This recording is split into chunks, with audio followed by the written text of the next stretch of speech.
माजी मंत्री एकनाथराव खडसे यांनी आज महाराष्ट्राचे उपमुख्यमंत्री अजितदादा पवार यांच्या अपघाती मृत्यूचा व त्यांच्या आत्म्याला शांती लाभो तसेच महाराष्ट्राचे सर्वात मोठे नुकसान झाल्यामुळे अजित पवार सारखे तसेच राष्ट्रवादीचे नेते म्हणून त्यांनी काही वर्षांपूर्वी आपला पक्ष निर्माण केला। महाराष्ट्रात गुंतवलेले व्यक्तिमत्व म्हणजेच अजितदादा पवार यांच्या आत्म्याला शांती लाभो हीच प्रभूचरणी प्रार्थना करतो। भाऊ, काय सांगाल, आज विमान अपघातात अजितदादांचा मृत्यू झालेला आहे। अजितदादांचा दुर्दैवी मृत्यू झाल्याची बातमी सकाळीच टीव्हीवर पाहिली, धक्का बसला। दादा आणि मी 1991 पासून तर सगळ्यात एकत्र राजकारणामध्ये काम करत आहे। त्यांच्या जीवनातले अनेक पैलू मी जवळून पाहिलेले आहेत।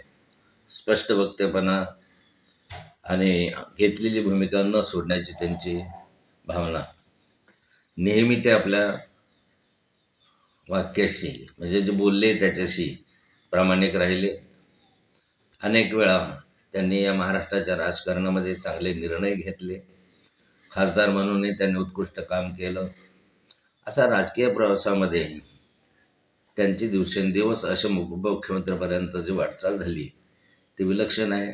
त्यांची कामकाजाची पद्धती ही एक आदर्श पद्धती होती। दिलेला शब्द पाळण्याची त्यांची भूमिका होती आणि जे होईल ते स्पष्टपणे होण्यासारखं असेल तरच ते सांगायचे, नसेल होण्याचं तोंडावर सांगायचे की होणार नाही।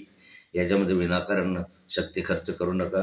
व्यक्तिगत जीवनामध्ये त्यांचे संबंध माझे आणि त्यांचे चांगले होते, पण असा एक राज्याचं नेतृत्व जे भावी कालखंडामध्ये मुख्यमंत्रीपदापर्यंत जाऊ शकलं असतं, अशा नेतृत्वाचं आज अस्त झालेलं आहे।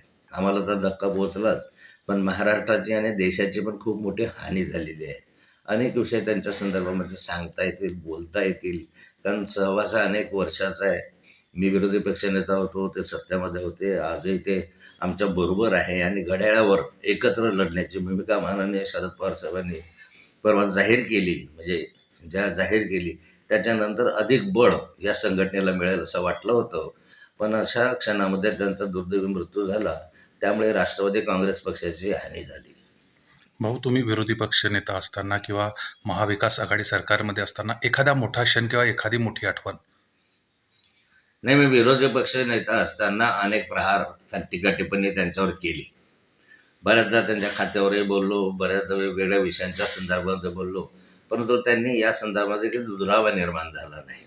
त्यांनी जी टीका आहे ती विरोधकांची टीका आहे आणि विरोधक टीका करणं स्वाभाविक आहे।